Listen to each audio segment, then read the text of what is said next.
नमस्कार, मैं डॉक्टर वंदना श्रीवास्तव, बीएचडीसी 134 की कक्षा में आपका स्वागत करती हूँ। अभी तक हमने गद्य का विकास, कहानी और उपन्यास इस संबंध में चर्चा करी।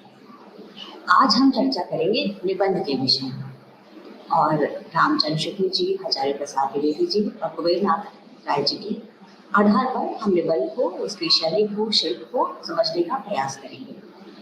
सबसे पहले हम जानते हैं कि निबंध क्या होता है। निबंध अर्थात धनबंध, यानी जो रचना अच्छी तरह से बनी हुई हो, यानी सुगठित हो, जिसमें आए हुए विचार क्रमबद्ध रूप से उपस्थित हो, एक क्रम बना हुआ हो, विचार की श्रृंखला बनी हुई हो, जो कहीं से ये निबंध जो है आधुनिक गद्य विधा है। आधुनिक काल से पहले अर्थात जब आधुनिक काल में गद्य का विकास होता है, उसके पहले निबंध हमें दिखाई नहीं देते। ये पूरी तरह से पाठ्य विधा है। दृश्य और श्रव्य माध्यम इस पे काम नहीं कर सकते। भारतेंदु युग से लेकर के इसका विकास आरंभ होता है और इसके बाद द्विवेदी युग में विकास करती है और शुक्ल युग में आकर अपनी प्रौढ़ता को प्राप्त करती है। एक तरह से हम ये भी कह सकते हैं कि जब साहित्यिक पत्रकारिता का भारत में उदय हुआ, उसी समय से निबंध का आरंभ और उसका विकास होता है और निबंध अपना एक स्वरूप ग्रहण करता है। निबंध संक्षिप्त भी होता है, एक सुसंबद्ध विषय पर होता है, यानी एक केंद्रीय विषय होता है जिस पर लेखक अपने विचार व्यक्त करता है। निबंध कथेतर गद्य विधा है, अर्थात कथा से इतर है, कथा से कुछ अलग है। बाकी जो विधाएं हैं जैसे कहानी, उपन्यास, इसमें तो कथा तत्व है ही, इसके साथ ही आत्मकथा में, संस्मरण में, रेखा चित्र में, इनमें भी कथा का कुछ न कुछ तत्व होता है। लेकिन निबंध में कथा का तत्व नहीं होता। यहाँ पर लेखक खुद उपस्थित होता है और सीधे सीधे पाठकों से बात करता है। बीच में पात्रों का एक आवरण नहीं होता या उसके माध्यम से वो बात नहीं करता है। वो ये लेखक की विधा है और लेखक सीधे पाठक के सामने उपस्थित हो जाता है। इसलिए बहुत ज्यादा कल्पनाशीलता की आवश्यकता इसमें नहीं होती। इसमें आवश्यकता होती है यथा तथ्यता की, यानी जैसा विवरण है, जैसा विचार है, उसको उसी तरह से व्यक्त किया जाए। इसलिए भाषा की सामर्थ्य इसमें बहुत आवश्यक होती है। इसीलिए रामचंद्र शुक्ल जी जब ये कहते हैं तो वो कहते हैं कि गद्य जो है वो कवियों की अगर कसौटी है तो गद्य की कसौटी निबंध है। निबंध में तत्वों को अगर हम देखें तो दो तत्व होते हैं, एक विचार तत्व और एक भाव तत्व। लेखक जो विचार व्यक्त करता है वो विचार तत्व हो गए और हर एक विचार के संबंध में लेखक की अपनी भी कुछ भावनाएं होती हैं जिन्हें वो अभिव्यक्त करता है, उस पर वो अपनी टिप्पणी देता है, अपना मत देता है, तो वो उसके भाव तत्व में आते हैं। एक तरह से हम ये कह सकते हैं कि जो निबंध लेखक है वो स्वच्छंदता पूर्वक अपने मन की बात कहता चला जाता है। ऐसे निबंध आप देखेंगे अगर तो हजारी प्रसाद द्विवेदी और कुबेरनाथ राय के जब आप अभी आप निबंध देखेंगे तो उसमें ये भाव देखेंगे। इसके विपरीत कभी कभी ऐसा होता है कि बहुत व्यवस्थित ढंग से लेखक अपनी बात कहता है, जैसे रामचंद्र शुक्ल जी के निबंध है। अगर हम इनके लक्षणों की बात करें तो निबंध के लक्षणों में स्वच्छंदता, सरलता, आडंबरहीनता, घनिष्ठता और आत्मीयता, इसके साथ साथ लेखक का अपना एक निजी व्यक्तित्व ये भी दिखाई देता है। तो ये इसके लक्षण होते हैं। एक ही समस्या ध्यान रखनी है कि स्वच्छंदता की हम बात कर रहे हैं मगर उच्छृंखलता की नहीं कर रहे हैं। उच्छृंखलता और स्वच्छंदता में भेद है। निबंध जो है वो जो भाव और विचार दिखाता है उसे दिशा देने वाला लेखक होता है, यानी लेखक का व्यक्तित्व होता है। तो लेखक का निजीपन भी निबंध में दिखाई देता है। इसीलिए हम निबंध पढ़कर ये जान सकते हैं कि ये निबंध किसका होगा, ये रामचंद्र शुक्ल जी का होगा कि हजारी प्रसाद द्विवेदी का होगा।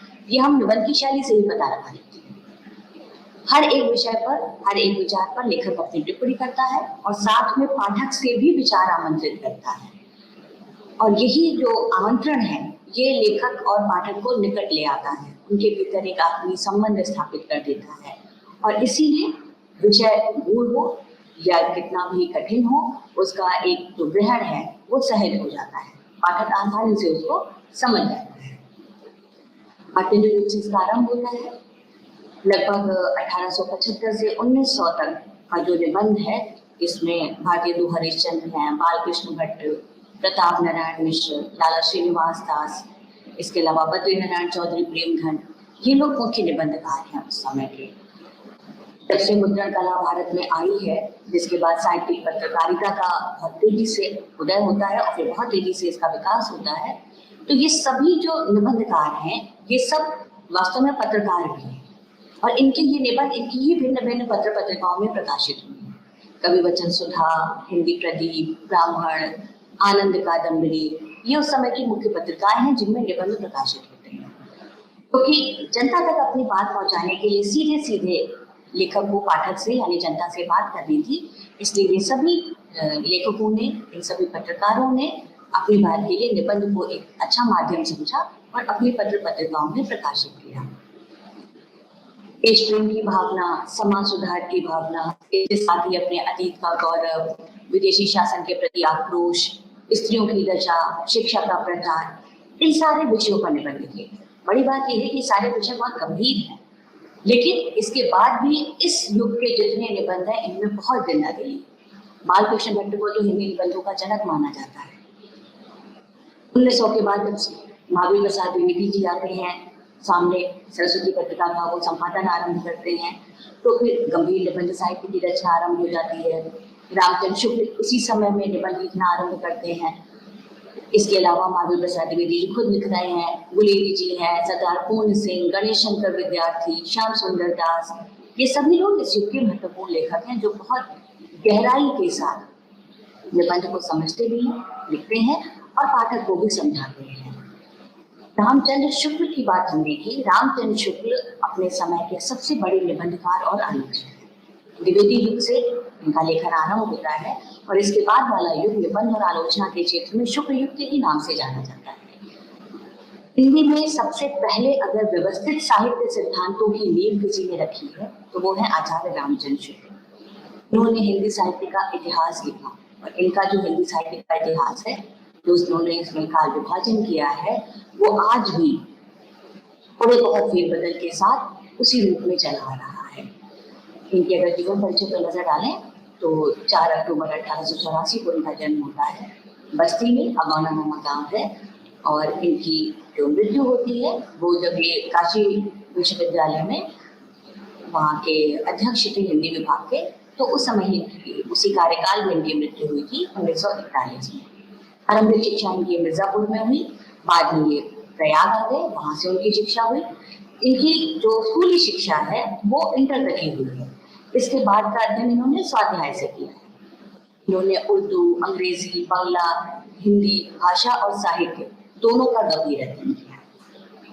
जब ये मिर्जापुर में थे तो ये बद्रीनारायण चौधरी प्रेमधन के संपर्क में आए थे और वहीं से ये साहित्य के करीब हुए। साहित्य से इनकी जो साहित्यिक गतिविधियां से इनकी जान पहचान हुई थी, वो से जुड़ गए थे। प्रेमधन जी जो है आनंद कादम्बरी पत्रिका निकालते थे, तो बहुत समय तक ये उनके साथ सह संपादक के रूप में भी इन्होंने काम किया और इसी के कारण इनकी संपादन में रुचि भी हुई और इन्होंने बहुत कुछ सीखा भी। जो इनका निबंध है, जो शुरुआती का लेखन है, वो उसी समय से है जो मिर्जापुर से है। तो इनका जो कविता क्या है निबंध, ये लगभग उसी समय आया है और सरस्वती पत्रिका में प्रकाशित भी हुआ है। बाद में ये काशी आ गए और काशी में जो नागरी प्रचारणी सभा हिंदी शब्द सागर जो परियोजना थी उस पर काम कर रही थी, तो उसमें ये सह संपादक के रूप में नियुक्त हो गए और बाबू श्याम सुंदर दास उसके प्रधान संपादक थे। 1927 में जाकर इस कोश का काम पूरा हुआ था। इस कोश के लिए एक भूमिका, एक लंबी भूमिका आचार्य रामचंद्र शुक्ल जी ने लिखी। यही भूमिका जो है वो बाद में थोड़े बहुत परिवर्तन के साथ हिंदी साहित्य का इतिहास के रूप में प्रकाशित हुई और अपने क्षेत्र में एक मील का पत्थर साबित। ये जो हिंदी शब्द सागर का निर्माण हो रहा था, इसके साथ साथ उस समय जो प्राचीन हस्तलिखित ग्रंथ है उनकी खोज भी जारी थी। उनके बारे में विचार विमर्श होता था, चर्चा होती थी। शुक्ल जी सब में भाग लिया करते थे। 1919 में आचार्य रामचंद्र शुक्ल जी को काशी हिंदू विश्वविद्यालय में प्राध्यापक के तौर पर नियुक्ति मिली। श्याम सुंदर दास जी यहाँ के विभागाध्यक्ष थे। जब श्याम सुंदर दास जी की 37 में मृत्यु हो गई तो उसके बाद शुक्ल जी ही हिंदी विभाग के अध्यक्ष बने और जीवन पर्यंत इसी पद पर काम करते रहे। 1941 में जब उनकी मृत्यु हुई तो विभागाध्यक्ष थी। उस समय उन्होंने महसूस किया था कि हिंदी साहित्य को पढ़ाने के लिए पाठ्य सामग्री का अभी अभाव है। इस अभाव की पूर्ति के लिए कोशिश की शुक्ल जी ने और इन्होंने हिंदी साहित्य का इतिहास जो शब्द सागर की भूमिका के रूप में था वो तो लिखा ही, साथ ही इन्होंने जो सूरदास का भ्रमर गीत है उसके पदों को इकट्ठा किया, उनका संपादन किया, जैसी ग्रंथावली का संपादन किया। इन दोनों ही ग्रंथों की बड़ी एक भूमिका लिखी। इसके साथ ही इन्होंने काव्य शास्त्र और साहित्य सिद्धांत का गंभीर चिंतन किया। रस मीमांसा और चिंतामणि ये तो उनके संग्रह है जिसमें हम इनके इस तरह के सिद्धांतों को, इनके निबंधों को हम देख सकते हैं। जो चिंतामणि है इसमें इन्होंने मनोविकार संबंधी निबंध लिखे हैं। साहित्य सिद्धांत के संबंधी जो निबंध है उसका भी विश्लेषण और मूल्यांकन किया गया है। चिंतामणि पर उन्हें मंगला प्रसाद पारितोषिक भी प्रदान किया गया था। रामचंद्र शुक्ल जी हिंदी साहित्य में आलोचना और निबंध के क्षेत्र में सबसे अधिक महत्वपूर्ण है, ये हम आपको पहले ही बता चुके हैं। इनके पूरे साहित्य कर्म को हम 3 भागों में बांट सकते हैं। पहला, जब वो मिर्जापुर में थे, जब वो आनंद कादम्बरी का सह संपादन कर रहे थे, उस समय से इनका साहित्य सृजन आरंभ होता है। आरंभ इन्होंने अनुवाद के माध्यम से ही किया था। एडिसन की रचना का उन्होंने कल्पना का आनंद नाम से अनुवाद किया था।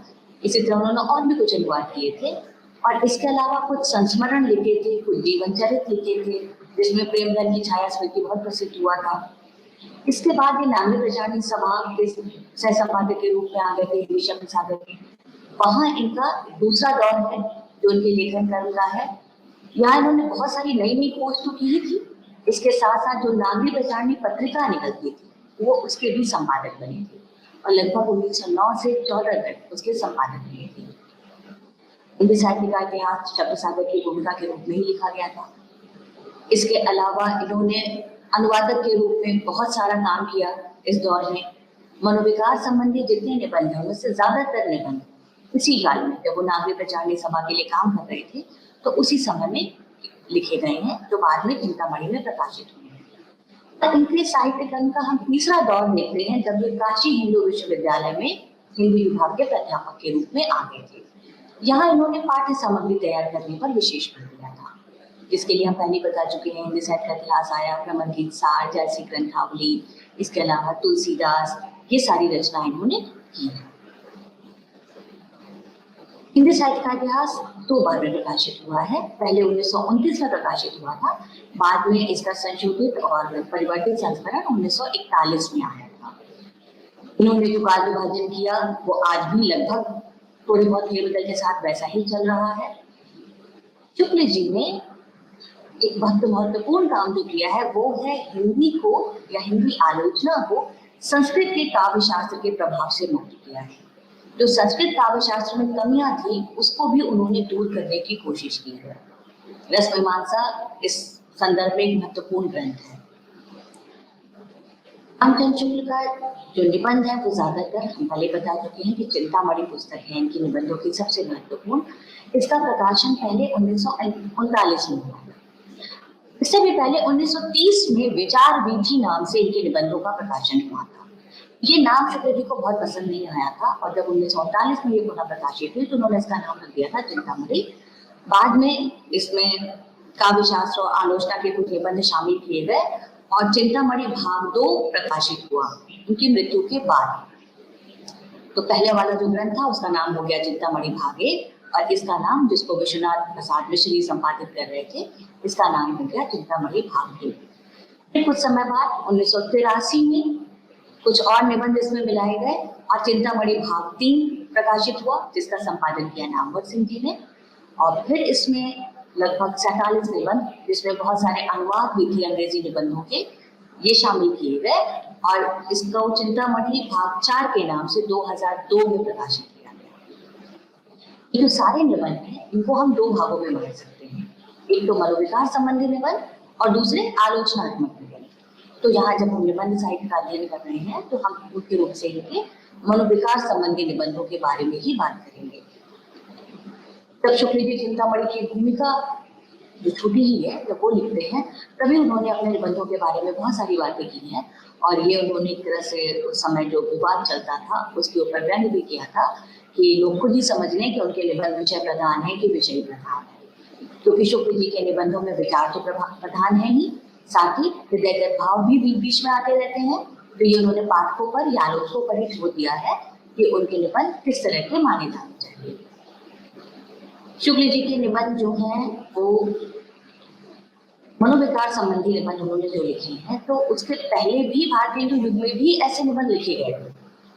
जैसे प्रताप नारायण मिश्र जी निबंध लिख रहे हैं तो उन्होंने चिंता पर, छल पर, खुशामद पर, ऐसी मनोवृत्तियों पर निबंध लिखे थे। लेकिन ये निबंध में जितनी गंभीरता से भाव विवेचन शुक्ल जी ने किया है वो उनके पहले नहीं मिलता। शुक्ल जी जो है वो सिद्धांतों के तो जानकार है ही, लेकिन साथ साथ उन्होंने बहुत सारे सिद्धांतों की संरचना भी की है, क्योंकि उनको काव्य शास्त्र का गहरा अध्ययन उन्होंने किया है, वो उसके जानकार हैं। तो उसके आधार पर वो अपने लिए एक हिंदी के लिए साहित्य सिद्धांत भी निर्मित करते चलते हैं। इसलिए शुक्ल जी के जो निबंध है वो केवल मनोविकार संबंधी निबंध या केवल वैचारिक निबंध नहीं है, बल्कि वो उनके काव्य शास्त्रीय चिंतन का आधार है, यानी ये शास्त्रीय निबंध है। जैसे चिंतामणि को हम देखते हैं तो उसमें पहले भावों के विवेचन से संबंधी निबंध है और उसके तुरंत बाद निबंध आ जाता है कविता क्या है, जो कि आपका काव्य शास्त्रीय निबंध है। तो इस तरह शुक्ल जी के जो निबंध है वो उनके विचारों से अनुस्यूत हैं, विचारों से उत्पन्न होते हैं, उनके भावों के अनुसार विकसित होते हैं, परिवर्तित होते हैं और समय पाते हैं तो फिर कोई दूसरा ही भाव में बदल भी जाते हैं। जैसे उनकी एक बहुत प्रसिद्ध पंक्ति है कि बैर क्रोध का आचार्य मुरब्बा है, यानी बैर अगर बहुत समय तक रखा जाए तो वो जो क्रोध है वो बहुत समय तक हम रखें तो वो बैर में परिवर्तित हो जाएगा। जिस तरह अगर हम बहुत समय तक आंवले को किसी किसी चीज में लपेट के रखते हैं तो वो मुरब्बा बन जाता है, तो उसी तरह क्रोध अगर बहुत दिनों तक मन में बसा रहे तो वो बैर में बदल जाएगा। तो इसी तरह वो अन्य भावों का रूपांतरण भी करते हैं। वो मानते हैं कि ये जो भाव है वो मूलतः अपनी प्रकृति में सामाजिक है, उसका बाकी समाज के साथ, बाकी सृष्टि के साथ एक रिश्ता है और उसी में वो विकसित होता है। तो शील और चरित्र है वो भी भावों का ही एक प्रकार का संगठन है। इसी तरह वो मानते हैं कि भाव और विचार के बीच में कोई द्वंद्व नहीं है, यानी बुद्धि और हृदय के बीच में कोई द्वंद्व नहीं। जबकि हरिवंश राय बच्चन जैसे जो कवि हैं वो बुद्धि और हृदय के द्वंद्व से हमेशा उसकी बात करते हैं, लेकिन यहाँ पे शुक्ल जी इस मान्यता से सहमत नहीं है। उनको ऐसा लगता है कि विचार यानी दर्शन जब भाव का सहारा लेता है तो वो कविता के चित्र में आ जाता है। कल्पना होती है वो भी भाव के अधीन होती है। इसीलिए उन्हें वो संत या वो धर्म गुरु वो भी पसंद नहीं है जो भाव के दमन का उपदेश देते हैं, क्योंकि वो भाव के दमन की कभी आवश्यकता ही नहीं मानते। वो कभी भी लोगों से सहमत नहीं है जिन्होंने भावों का विरोध किया है। इसीलिए वो कबीर के या गांधी के भी बहुत समर्थक नहीं है, उनका भी विरोध करते हैं। शुक्ल जी का मानना है कि ये जो भाव है यही कर्म के प्रेरक है। बुद्धि कभी कर्म की प्रेरणा नहीं हो सकती। कर्म की प्रेरणा हमेशा भावों की वजह से होगी। भाव जितने ज्यादा आपके प्रबल होंगे उतना ही ज्यादा कर्म आप करेंगे और यही भाव धीरे धीरे लोक मंगल में जाके बदल जाते हैं, लोक मंगल की तरफ चले जाते हैं। इसीलिए शुक्ल जी एक तरफ तो कविता को भाव व्यापार मानते हैं और साथ ही जब इतिहास का तथ्य लिखते हैं, जब इतिहास लिखते हैं तो तथ्यों को महत्व देते हैं। और इसी तरह जो संस्कृत की जो रसवादी आनंदवादी जो परंपरा है वो उससे अलग हो जाते हैं। वो राजनीति का दृष्टिकोण देखें तो वो हर तरह से साम्राज्यवाद के विरोधी हैं, चाहे वो भाषाई हो, जातीय हो, सांस्कृतिक हो, वो किसी भी तरह का साम्राज्यवाद स्वीकार नहीं करते। और उनका ये बिल्कुल बहुत ही अच्छे से उनका ये मानना है कि ये जो भावावेग है यही स्वाधीनता संग्राम के प्रेरक है। इसीलिए वो कभी कभी गांधी जी के भी समर्थक नहीं है और वो समाजवाद का भी कभी कभी विरोध ही करते हैं। वो राम को बहुत पसंद करते हैं क्योंकि वो अन्याय का प्रतिकार करते हैं। वो ईश्वर में विश्वास भी करते हैं, लेकिन साहित्य की जब व्याख्या करते हैं तो वो लौकिक साहित्य की व्याख्या करते हैं, वो उसके पक्ष में खड़े होते हैं। तो इस तरह शुक्ल जी का जो निबंध है वो पूरी तरह जो वो कहते हैं कि निबंध जो है वो गद्य की कसौटी है, वो उस पर खरा उतरता है।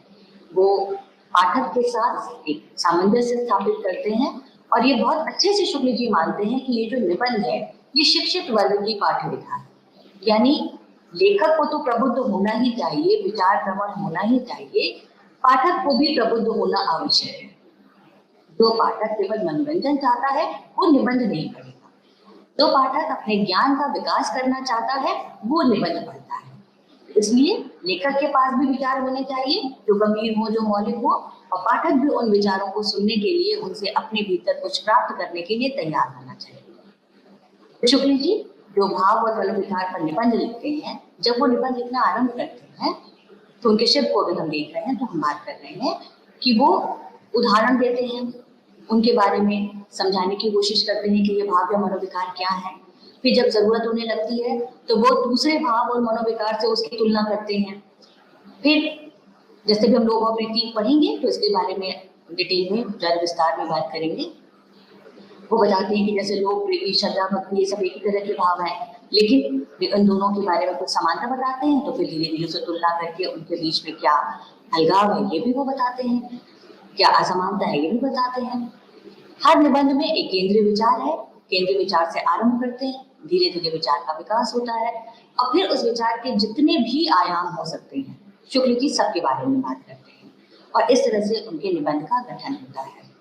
बीच बीच में कभी कभी थोड़ा हास्य व्यंग्य का पुट भी आता है, उदाहरण भी आता है, कभी कभी वो अपने व्यक्तित्व की विशेषता शुक्ल जी की दिखाई देती है तो हम उसको पढ़ करके जान सकते हैं कि शुक्ल जी का खुद का व्यक्तित्व कैसा है।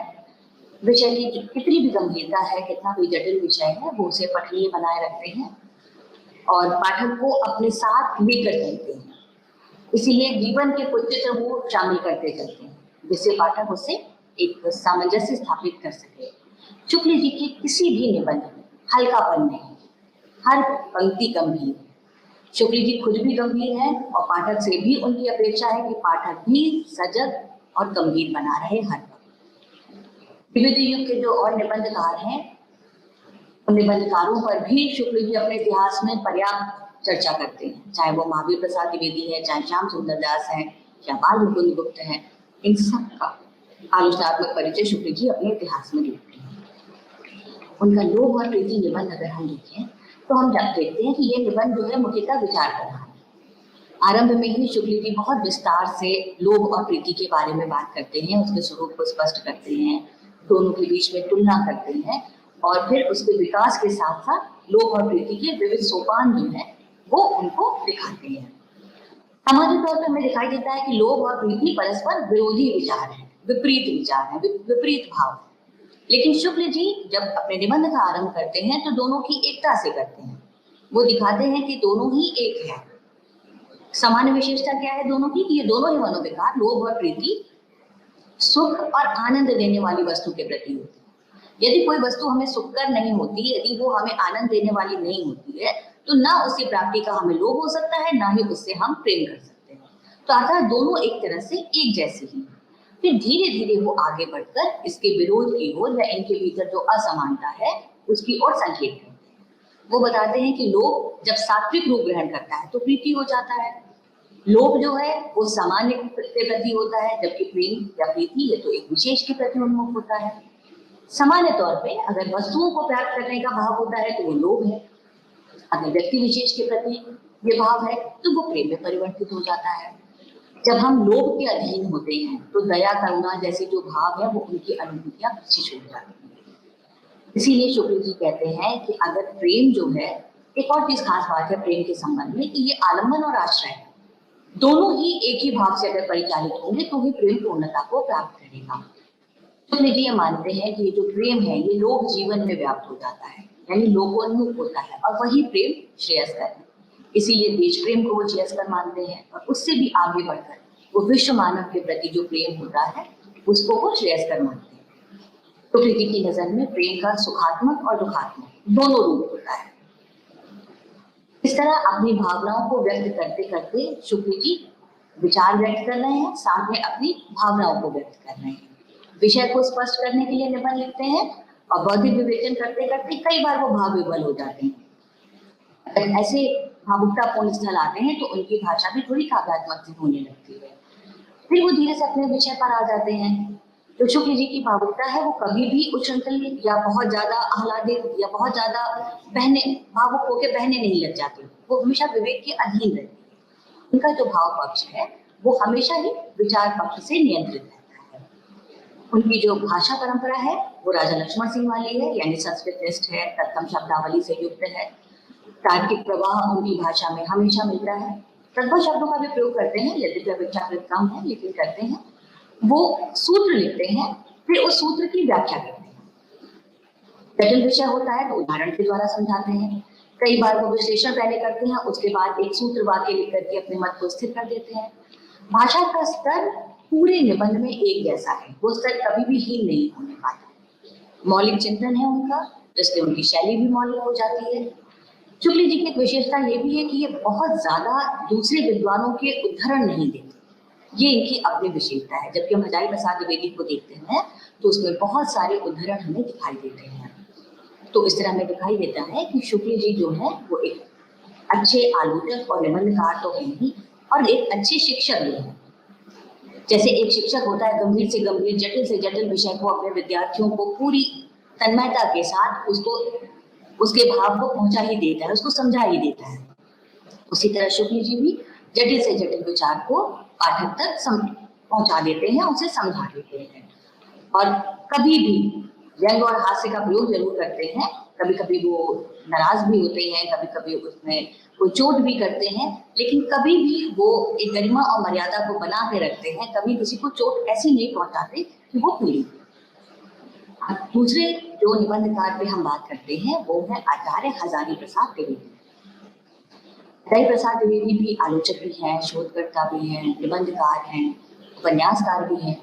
शुक्ल जी के बाद अगर कोई एक महत्वपूर्ण निबंधकार जो सबसे अधिक हमारे सामने आता है वो है हजारी प्रसाद द्विवेदी, जो शुक्ल जी की परंपरा से हट कर निबंध करते हैं। हिंदी साहित्य का इतिहास शुक्ल जी का जितना महत्वपूर्ण है उतना ही महत्वपूर्ण हजारी प्रसाद द्विवेदी का हिंदी साहित्य की भूमिका और हिंदी साहित्य का आदिकाल है। इसी तरह उनके निबंध संग्रह भी महत्वपूर्ण है। उनके जो उपन्यास 4 उपन्यास उन्होंने लिखे हैं वो भी उतने ही महत्वपूर्ण है।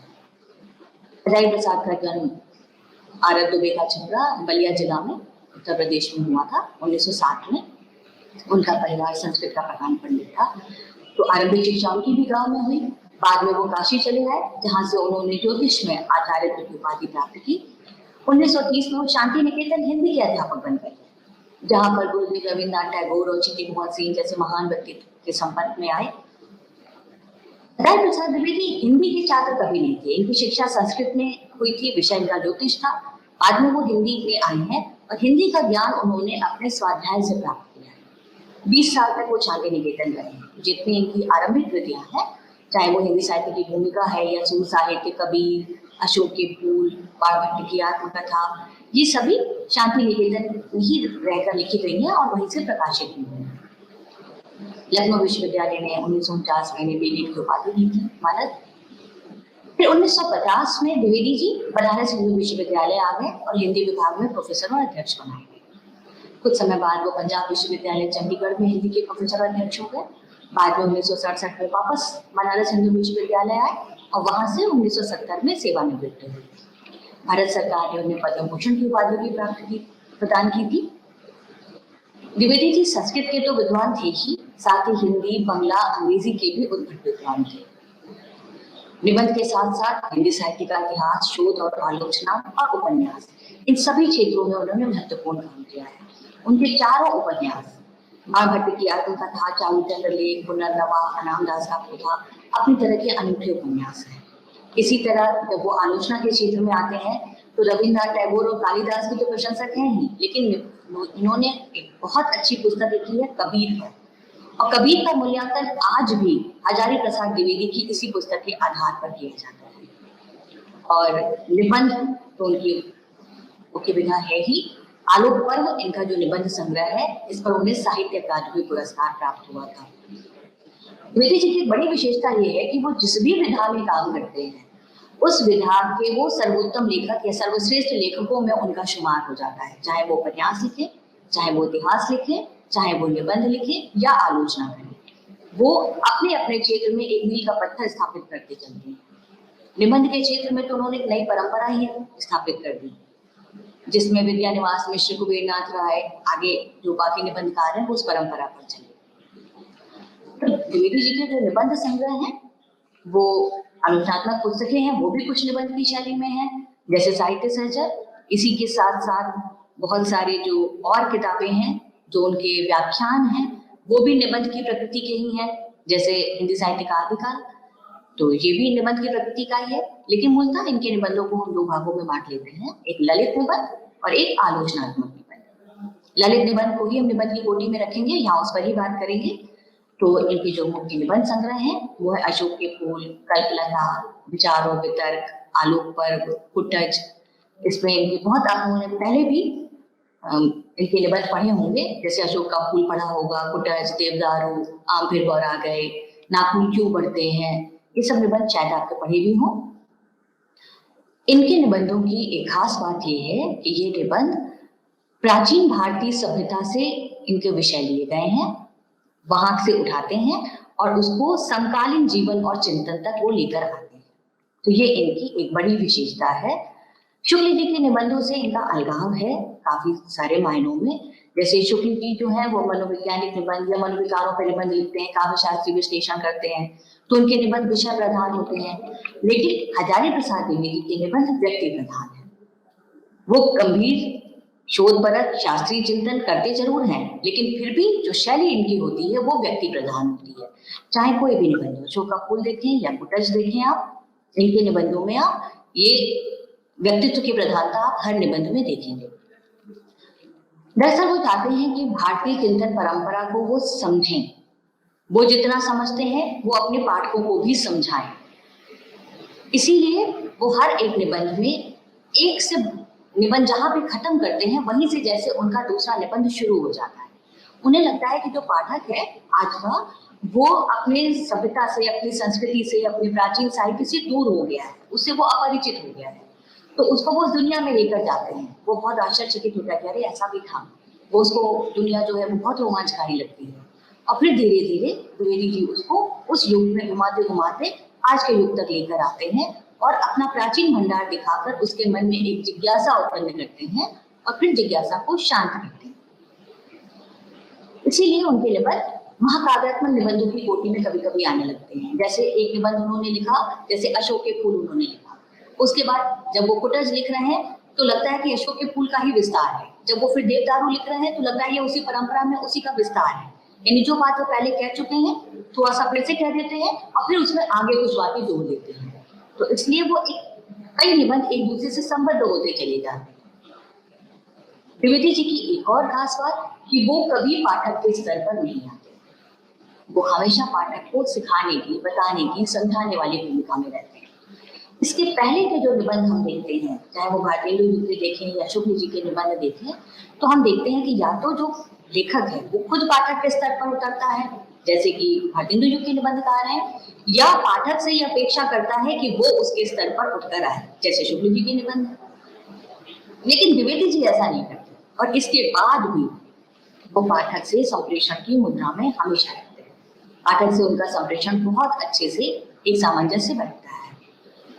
उनके निबंध जो द्विवेदी जी के हैं वो केवल एक सूचनात्मक या जानकारी देने वाले निबंध नहीं, वो पाठक को आनंद भी देते हैं, प्राचीन सभ्यता और संस्कृति की जानकारी देते हैं और उनके अपने समय की भी पहचान कराते हैं। द्विवेदी जी अपने हर निबंध में कुछ उनकी मान्यताएं जो हमें दिखाई देती हैं, कि जैसे वो मानते हैं कि भारतीय संस्कृति की कोई एक संस्कृति नहीं है, ये एक मिश्रित संस्कृति है। इसमें आर्य, अनार्य, कोल, मुंडा, किरात सभी जातियां हैं, जिनसे मिल करके पूरा भारत बनता है। जो भी जाति यहाँ आई है वो उसमें मिल गई है और उसने अपना सांस्कृतिक योगदान इसमें दिया है। इसीलिए वो मानते हैं कि दरअसल भारतीय या पाश्चात्य संस्कृतियां कोई अलग अलग संस्कृति ही नहीं। क्यों? क्योंकि उनकी नजर में सभी मनुष्यों की तो एक ही संस्कृति होती है। संस्कृति प्राचीन हो सकती है, यानी संस्कृति की प्राचीनता की अवधारणा पे वो विश्वास करते हैं, लेकिन वो हमेशा अपरिवर्तनशील होगी, ये वो नहीं मानते। उनका मानना है कि संस्कृति समय के साथ बदलती रहती है, लेकिन मूल स्थापनाएं नहीं बदलती, क्योंकि मानव सब जगह एक जैसा है, उसकी भाव, उसकी विचारधारा एक जैसी है, इसलिए मानव संस्कृति ही संस्कृति है। किसी संस्कृति में कोई भेद नहीं हो सकता। वो इतिहास और परंपरा के अध्येता है, लेकिन फिर भी इतिहास को वो शब्द साधना कहते हैं। इस अर्थ में वो कुछ आधुनिक से दिखाई देते हैं। जो उनकी मूल मान्यताएं हैं वो यही है कि मानव जो है वो इस सृष्टि में सर्वश्रेष्ठ है, इसलिए जो भी चीज मानवता के हित में है वो सब अच्छी है। सारी दुनिया में जो मनुष्य हैं उनकी मानसिकता एक जैसी है, सबका मन, सबके भाव सब एक ही जैसे होते हैं। जो परिवर्तन होता है वो परिस्थितियों के कारण बाहरी अभिव्यक्ति में हो सकता है, लेकिन मूलतः तो वो एक ही है, इसलिए पूर्व व पश्चिम में कोई भेद नहीं होना चाहिए। फिर वो ये कहते हैं कि संस्कृति परिवर्तनशील भी है और विकासशील भी है, और यही विचार उनके हर निबंध में हमें दिखाई देते हैं। तो द्विवेदी जी के निबंध भी दो तरह के हैं, एक आलोचनात्मक निबंध जो साहित्य चिंतन से संबंधित है या किसी व्यक्ति विशेष पर लिखे गए हैं, और दूसरे ललित निबंध जिसके बारे में हम अभी बात करेंगे, जैसे अशोक के फूल और कुटज या देवता। द्विवेदी जी निबंध लिखते समय अपनी टिप्पणियां करते चलते हैं। वो जो प्राचीन हमारे साहित्य और संस्कृति है उससे भाषा वहां की ही रखते हैं, इसलिए उनके उदाहरण जो है वो हमेशा सत्य होते हैं। द्विवेदी जी के निबंधों में उनका पांडित्य दिखाई देता है, और बीच बीच में ऐसा लगता है कि जैसे वो कुछ कुछ देशज प्रकरण डाल देते हैं जिससे पाठक से उनका एक रिश्ता बना रहे। लोकोक्तियां, मुहावरे या कोई लोक कथा, लोक से कोई प्रकरण, वो भी वो देते चलते हैं। लेकिन जो भी चीज वो दे रहे हैं सबके भीतर कोई ना कोई तत्ववाद जरूर है। वो बीच में परिहास भी करते हैं, और परिहास में भी लेकिन चोट नहीं पहुंचाते किसी को। द्विवेदी जी बहुत संवेदनशील है, वो बहुत गरिष्ठ बातें, बहुत कठिन बातें भी पाठक को बहुत आसानी से समझाते हैं। उनकी ये कोशिश रहती है कि पाठक को कभी भी निबंध बोझिल ना लगे। जैसे अब हम कुटज को देखते हैं, कुटज निबंध आपके पाठ्यक्रम में है, तो हम कुटज निबंध को अगर समझने की कोशिश करते हैं तो आप इसको आरंभ में ही देखिए। तो आरंभ इसका होता है पर्वतों के सौंदर्य से। चुबली की पहाड़ियां हैं, वो उसके सौंदर्य का एक एक चीज के सौंदर्य का वर्णन करते हैं। वर्णन करते हुए आगे बढ़ते हैं, और फिर उसके बाद वो कुटज तक पहुंचते हैं और उसके बाहर रूप रंग के बारे में बात करने लगते हैं कि कुटज कैसा दिखाई देता है। फिर थोड़ा सा वो रुक जाते हैं, फिर उनके मन में एक दार्शनिक प्रश्न उत्पन्न हो जाता है। वो प्रश्न करते हैं कि नाम और रूप का रिश्ता क्या होता है, और फिर थोड़ी देर बाद वो एक स्थापना देते हैं अपनी कि नाम रूप की सामाजिक स्वीकृति है। फिर आगे बढ़ते हैं और कुटज का अर्थ करने लगते हैं, और फिर उसकी व्युत्पत्ति देखते हैं, शाब्दिक अर्थ देखते हैं, तो कहते हैं कुट का अर्थ होता है घड़ा, ज अर्थात पैदा होना, यानी जो घड़े से पैदा हुआ हो। तो पेड़ कैसे घड़े से पैदा हुआ होगा? फिर इसी बीच में उनको याद आ जाता है, पाठक को जानकारी देते हैं कि जो अगस्त्य मुनि है वो भी तो कुटज कहे जाते हैं।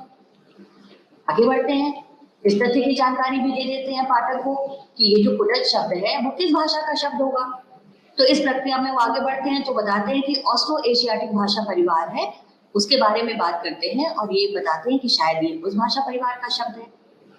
अब इसके बाद भूगोल पे आ जाते हैं और बताते हैं कि एशिया और ऑस्ट्रेलिया का जो भूखंड था वो पहले मिला हुआ था, कुछ प्राकृतिक ऐसा परिवर्तन हुआ, कुछ प्राकृतिक प्रकोप हुआ कि ये दोनों जो महाद्वीप है वो अलग अलग हो गए। और इस बीच में ये भी पाठक को बताते चलते हैं कि जो संस्कृत भाषा है इसमें भी अनेक भाषाओं का मिश्रण है, और इसी तरह जो भारतीय संस्कृति है वो भी अनेक भाषाओं की मिश्रित संस्कृति है। कोई एक संस्कृति नहीं है, यानी हम क्या शुद्ध आर्य संस्कृति या शुद्ध अनार्य संस्कृति, ऐसा नहीं है। भिन्न भिन्न संस्कृतियां इसमें मिली हुई हैं। फिर वो कुटज की जीवनी शक्ति का, उसके वैभव का वर्णन करते हैं, और उसके माध्यम से समाज, मनुष्य और जीवन पर बहुत सारी बातें करते हैं, बहुत सारे सूत्र वाक्य वो कहते जाते हैं, और इस निष्कर्ष पर पहुंचते हैं कि जो कुटज है वो अपराजेय जीवनी शक्ति का मालिक है। क्यों? क्योंकि वो अपने मन पर सवारी करता है, मन को अपने ऊपर हावी नहीं होने देता, यानी जो अपने मन को वश में कर लेता है वो अपराजेय हो जाता है। इस निबंध में भी दो तत्व, विचार तत्व और भाव तत्व के आधार पर इस निबंध को देखा जाएगा। तो इन दोनों ही तत्वों में सामंजस्य है। विचार को अभिव्यक्त करते करते द्विवेदी जी अपने मन की बात करते हैं और अपनी भावनाओं को उसमें लेकर आते हैं, यानी इस निबंध में विचार और भाव दोनों परस्पर अनुस्यूत है। वो बार बार पाठकों की जिज्ञासा को आमंत्रित करते हैं, इस तरह से बातें करते हैं, इस तरह से लिखते हैं कि पाठक को आगे क्या, ये कैसे हो सकता, अच्छा ऐसा भी है, तो ऐसी जिज्ञासाएं उत्पन्न होती हैं। उनकी संवेदना जो है द्विवेदी जी की वो कुटज के साथ तो है ही, और कुटज के माध्यम से वो ऐसे लोगों के साथ हैं जो मस्त मौला है, जो अपनी मर्जी का काम करते हैं, मन मर्जी के मालिक हैं। लेकिन जो लोग ऐसे होते हैं समाज उन्हें बेहया कह के अपमानित करता है।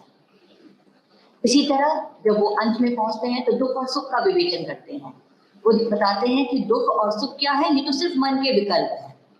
जब वो भावात्मक स्थिति में होते हैं तो वो केवल किसी भी विषय का तटस्थ विवेचन नहीं करते हैं, वो अपना पक्ष रखते हैं, वो क्या मानते हैं, द्विवेदी जी खुद क्या मानते हैं, ये वो बताते चलते हैं।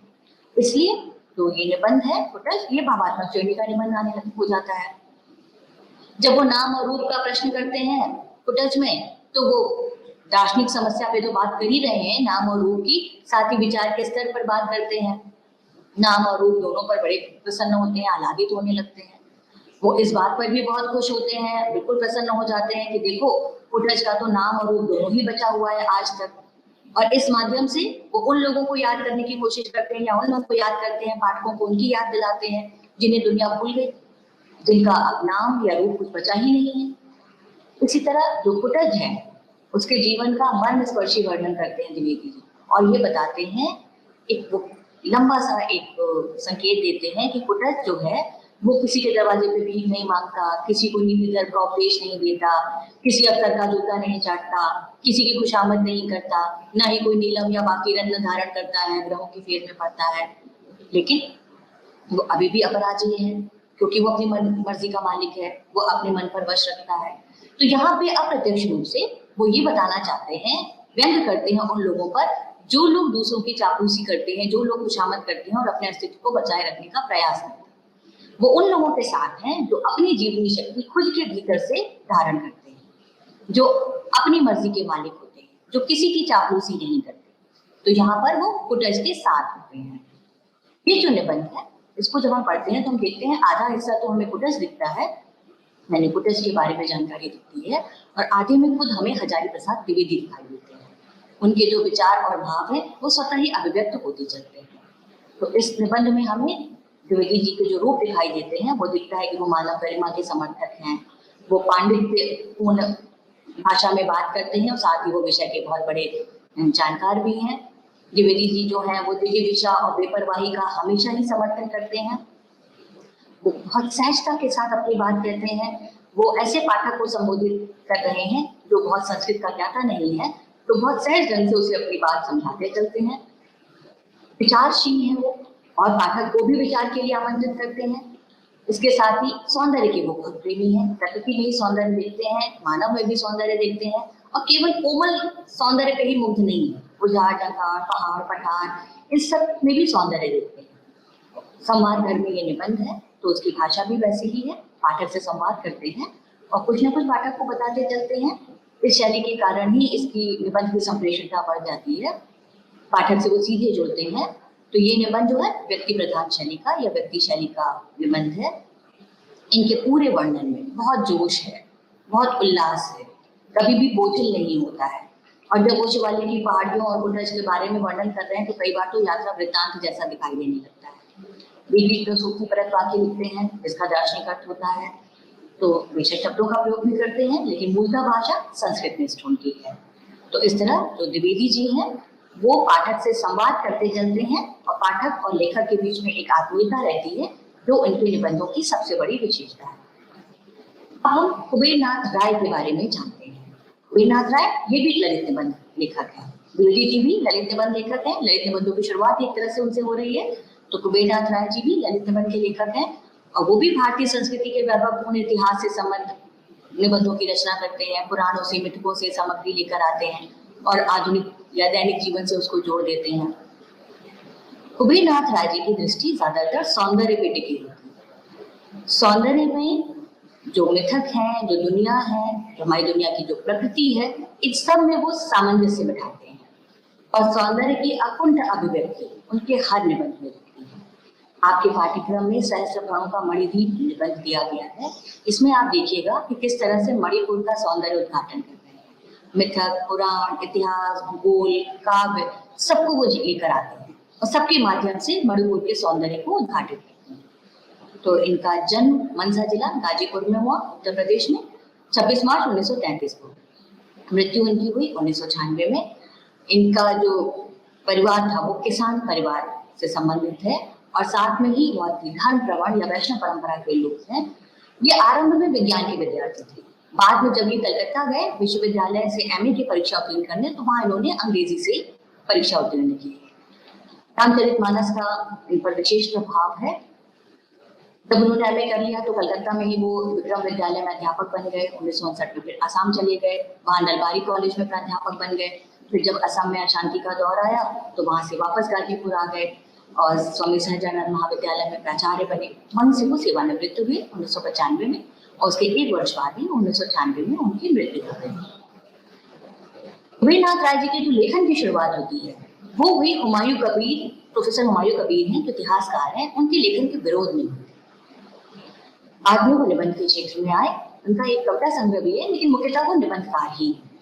बहुत सारे निबंध संग्रह उनके हैं। जो सबसे प्रसिद्ध निबंध संग्रह है वो है प्रिया नीलकंठी, गंधमादन, रसाकीटक, इसके अलावा निषाद बांसुरी, पर्व मुकुट।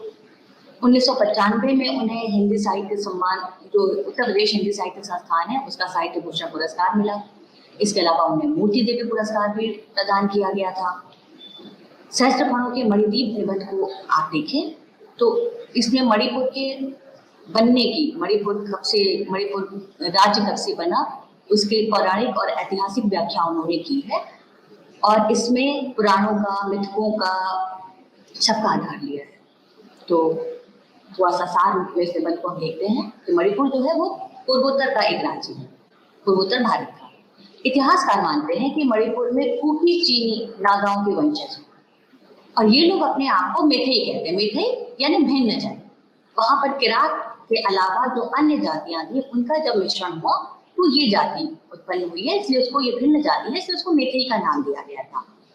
जब हम प्राचीन आर्य साहित्य देखते हैं तो उसमें हमें जो मणिपुर है उसका जो नाम मिलता है, कभी गंधर्व लोक, यक्ष लोक, अप्सरा भूमि, कदी वन, नारी राज्य।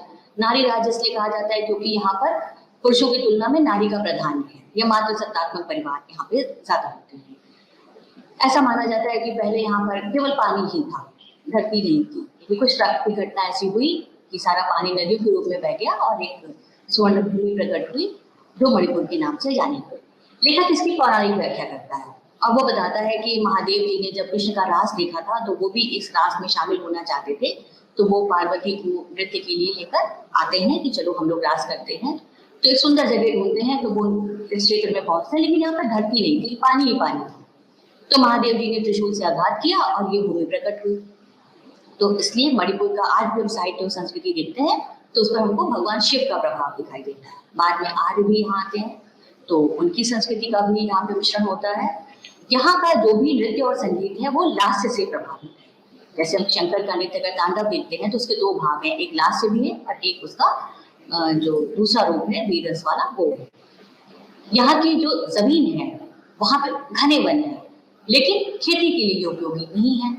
इसमें अपने आप ही पेड़ पौधे उत्पन्न हो सकते हैं लेकिन खेती नहीं की जा सकती। तो यहाँ की जो संपदा है उसका वर्णन भी लेखक करता है और कल्पना करता है मेघ की। और मेघ और दामिनी, दामिनी को वो पहले बताता है कि काबुई कन्या है, बाद में बताता है कि वो कवि कन्या ही है। मेघ का जो वज्र है वो उसी का रूपांतरण है। तो इस तरह से कई ऐतिहासिक, पौराणिक और मिथिकीय संदर्भ यहाँ पर मिला दिए जाते हैं और यही इस निबंध का सौंदर्य भी है और यही इस निबंध का लालित्य भी है और इसका भाव पक्ष भी है। शुरुआत जब करता है लेखक तो वो जो इस निबंध को लिख रहा है, लेखक ये नहीं दिखाता है कि वो लेखक इस निबंध को लिख रहा है। एक प्रस्तुतकर्ता है, प्रस्तुतकर्ता अपना परिचय खुद देता है। ये प्रस्तुतकर्ता है मेघ, तो वो अपना परिचय देता है कि मैं क्या हूँ, मैं कह नहीं सकता, मैं नील व्योम में मेघ की तरह निरंतर आकृति बदलते हुए चल रहा हूँ। यानी मेघ जो है वो सारा वर्णन कर रहा है और इसी के माध्यम से अब जैसे बादल ऊपर ऊपर गुजरता चला जाता है नीचे धरती को देखते हुए, तो क्योंकि मेघ वर्णन कर रहा है इसीलिए वो ऊपर ऊपर से उसके भूगोल के, इतिहास के, सबको ऊपर ही ऊपर से मणिपुर के विचरण करता जाता है और उसका वर्णन करता चलता है। इसमें उसकी जो प्रेमिका है, जो काबुई कन्या है, उसका नाम वो दामिनी रख देता है और ये जो दामिनी है वही मणिपुर की सारी बातें मेघ को बताती है। उसके माध्यम से मेघ इन बातों को जानता है।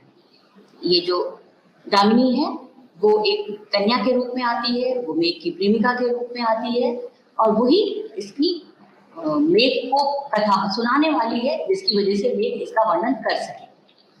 इस निबंध में एक चीज जो हमें अलग से दिखाई देती है वो ये है कि इस निबंध में सौंदर्य तो है, मणिपुर का सौंदर्य, वहां का ऐश्वर्य, लेकिन मणिपुर की जो पीड़ा है वो कहीं पर भी दिखाई नहीं देती। जो मणिपुर में जो भौगोलिक कष्ट होंगे, जो वहां सामाजिक संघर्ष होंगे, जो राजनीतिक उत्पीड़न होगा, वो हमें कहीं दिखाई नहीं देता।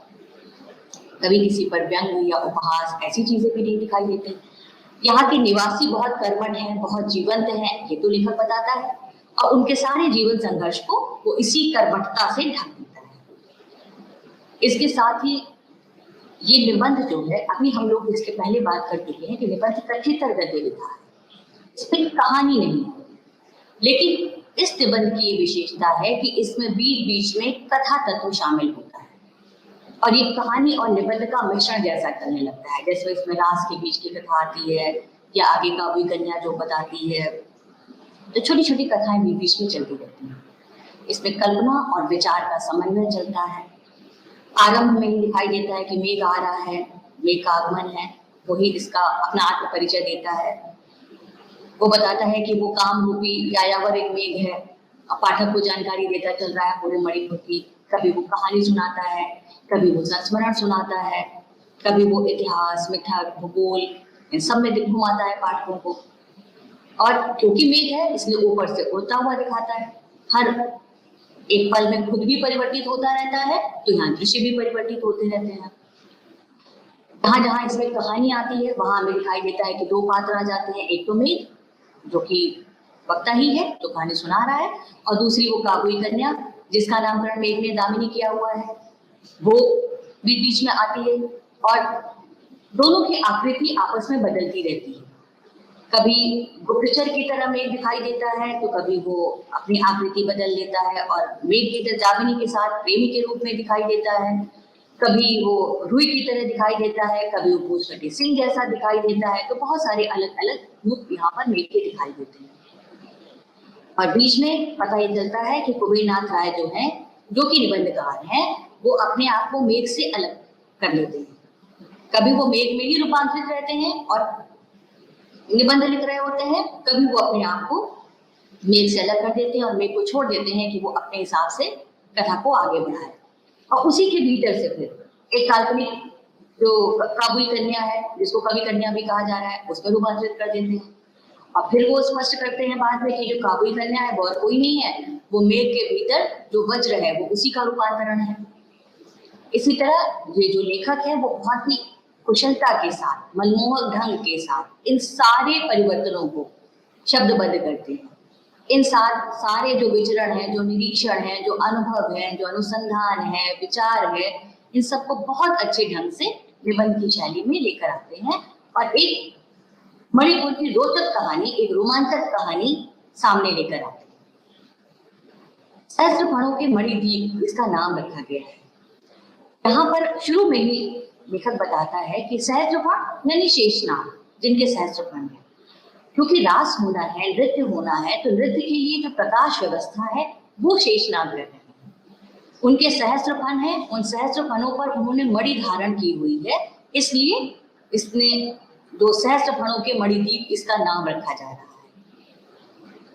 भाषा तत्समबहुल है और ये होनी भी चाहिए थी, क्योंकि यहाँ मिथक, पुराण, इतिहास से संबंध स्थापित किया गया है। प्राचीन जो भारतीय संस्कृति है उसका यहाँ पर वर्णन किया गया है, इसलिए इसकी भाषा संस्कृतनिष्ठ है। इसके साथ ही ये जो शिव और पार्वती का जो आदि नृत्य है, जिसका भव्य आयोजन है, उसका आयोजन करते हैं पूरी भव्यता के साथ। वो जो एक दृश्य विधान यहाँ पर लेखक ने किया है वो पूरा बहुत ही भव्यता के साथ किया है।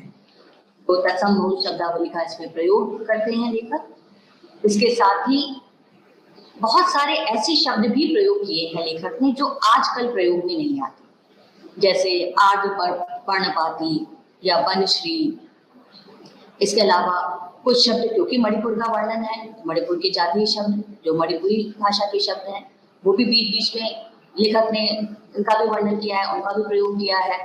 कई बार आप देखेंगे जैसे पोइरोतान यानी प्रोहिताई को कहते हैं, ऐसे ही कनथौवा, तो कई सारे शब्द बीच बीच में आपके मणिपुरी भाषा के शब्द यहाँ पे प्रयोग किए जाएंगे।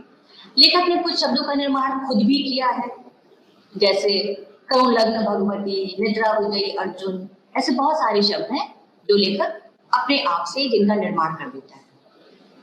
और भारत का पुराना नाम यज्ञ भूमि, ये भी याद दिला देता है। ये नाम लगभग सभी लोग भूल चुके हैं, तो लेखक इसमें ये नाम भी याद दिलाता है। यानी ये जो निबंध है वो प्राचीन भारतीय संस्कृति के कई अपरिचित संदर्भ प्रकट करता है। पाठक के लिए तो अनजाने हैं ही, साथ ही लेखक ये चाहता है कि पाठक इनको जाने। अपने प्राचीन वैभव पर जितना मुग्ध लेखक है, पाठक भी हो। तो लेखक पुराण और इतिहास इन दोनों के संदर्भों के द्वारा मणिपुर और वहां की संस्कृति को जानने की कोशिश करता है। इस पूरे निबंध में सहस्त्रफणों के मणिद्वीप, ये जो पूरा निबंध है, इस निबंध में लेखक की शैली लालित्य निबंध, आपके ललित निबंध की तो है ही, साथ ही विचार पक्ष इसका जो है वो इसमें ऐतिहासिकता का समावेश करता है। इस निबंध में जब लेखक बात करता है तो वो गंधर्व लोक, यक्ष लोक की बात तो करता ही है, साथ ही इतिहासकार जो इसके बारे में बताते हैं, मणिपुर के बारे में, वो उसके बारे में भी बात करता है। वो कुकी चीन नागाओं के वंशजों के बारे में बात करता है, वो मेथई जाति के बारे में बात करता है, वो जो भाषिक संदर्भ है उनके बारे में बात करता है। तो इस तरह से ये जो निबंध है ये लेखक के पांडित्य को, लेखक की विद्वत्ता को भी प्रकट करने वाला है। कुबेरनाथ राय जी के लगभग 20 निबंध संग्रह प्रकाशित हैं। प्रिया नीलकंठी से इनकी ये यात्रा आरंभ हो रही है। प्रिया नीलकंठी इनका बहुत महत्वपूर्ण निबंध संग्रह है और इस निबंध संग्रह के बाद जो उनके निबंध संग्रह आते हैं वो उसी परंपरा में आगे बढ़ते चले जाते हैं। इनके निबंधों में पाठक और लेखक दोनों एक साथ चलते हैं। इस एक साथ साहित्य का, इतिहास का, दर्शन, धर्म, नृतत्व शास्त्र, विज्ञान, मिथक, लोक शास्त्र या लोक साहित्य, मनोविज्ञान, अर्थशास्त्र, शिक्षा, इन सभी का परिचय प्राप्त करता है पाठक और उसके बौद्धिक क्षितिज का विस्तार होता है। विविधता और गहनता, कई बार ऐसा लगता है कि इन्हीं निबंधों को जटिल बनाएंगे, पाठक को शायद मुश्किल से समझ में आए, लेकिन शैली उनकी इस तरह की होती है कि पाठक बहुत आसानी से इसको समझ लेता है। इसलिए कुबेरनाथ राय जो हैं वो भिन्न प्रकृति के एक निबंधकार दिखाई देते हैं। ललित निबंधकार जरूर है, लेकिन हजारी प्रसाद द्विवेदी और विद्यानिवास मिश्र, इन दोनों से ही वो एक भिन्न प्रकार के निबंधकार दिखाई देते हैं। क्योंकि विद्यानिवास जी इतिहास और मिथक के समन्वय की बात करते हैं, वो समन्वय को खोजते हैं जहाँ पे लोक और मिथक मिल रहा है। लेकिन जो कुबेरनाथ राय हैं वो चिंतन और तर्क को साथ लेकर चलते हैं, यानी वो एक तरफ जहाँ इतिहास और मिथक की बात करते हैं, जहाँ पर शैली में ललित निबंध की शैली लेकर आते हैं, लेकिन वहां पे वो चिंतन और तर्क पर विश्वास भी करते हैं, क्योंकि वो इतिहास के भी अध्येता है। वो उसके बारे में बात करते हुए अपने मत को आगे बढ़ाते हैं, मत के समर्थन में तर्क देते हैं। उनकी दृष्टि सौंदर्य पर टिकती है। तर्क देते अवश्य हैं, लेकिन वो केवल तर्क वितर्क में ही उलझे नहीं रहते। सौंदर्य उनको बहुत प्रिय है, तो सौंदर्य लोक में वो विचरण करते हैं। ये सौंदर्य लोक मिथकीय दुनिया का भी है, प्रकृति का भी है और इन सबका सामंजस्य का भी है। तो इस प्रकार ये जो कुबेरनाथ राय जी हैं वो एक अपनी ही परंपरा लेकर चलते हैं, अपने ही प्रकार के निबंध, कुछ अलग ही प्रकार के निबंध लिखते हैं जो बाकी निबंधकारों से कुछ भिन्न प्रकृति के निबंध होते हैं। इनके जो वातावरण का जो निर्माण करते हैं अपने निबंधों में, वो वातावरण ललित होता है, मनोहर होता है और सारा ही वर्णन एक उल्लास से भरा होता है। नीरस कभी नहीं होने पाते इनके निबंध। सरसता और आनंद इनके निबंधों की बड़ी विशेषता है। और जैसा कि हम पहले भी बात कर रहे थे कि निबंध में निबंधकार का व्यक्तित्व दिखाई देता है, एक निजीपन होता है।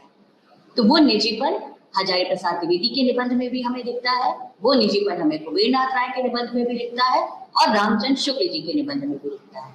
ये तीन निबंधकार जो हैं, जो अभी आपके पाठ्यक्रम में है, जिनके ऊपर अभी हमने चर्चा की है, वो तीनों ही निबंधकार अपने अपने तरह के अद्भुत निबंधकार हैं, अपने अपने क्षेत्र के महारथी। शुक्ल जी निबंध के प्रौढ़ता को लेकर आने वाले हैं, वो निबंधों में एक व्यास शैली को लेकर आते हैं, वो बहुत ही गंभीरता को लेकर आते हैं। हजारी प्रसाद द्विवेदी और कुबेरनाथ राय थोड़े थोड़े भिन्नता के साथ ये दोनों ललित निबंधकार हैं। तो आज उम्मीद करते हैं कि आपको आपका विषय समझ में आया होगा। निबंध आप भली प्रकार समझ चुके होंगे, निबंध क्या होता है, उसकी शैली और शिल्प के साथ ही ये तीन निबंध जो आपके पाठ्यक्रम में संग्रहित हैं, ये भी आप भली प्रकार से जान चुके होंगे। BLDC 134 जो गद्य का विकास है, इसमें अभी तक आपने गद्य का विकास, उसकी परंपरा, इतिहास, गद्य की विविध विधाएं, कहानी की परंपरा और कुछ कहानियों का परिचय, इसके साथ ही उपन्यास के इतिहास और परंपरा और आज निबंध, ये आप जान चुके हैं। तो आशा करते हैं कि आपके लिए ये पाठ्यक्रम उपयोगी सिद्ध होगा। आज के लिए बस इतना ही। मैं डॉक्टर वंदना श्रीवास्तव अब आपसे विदा लेती हूँ। नमस्कार।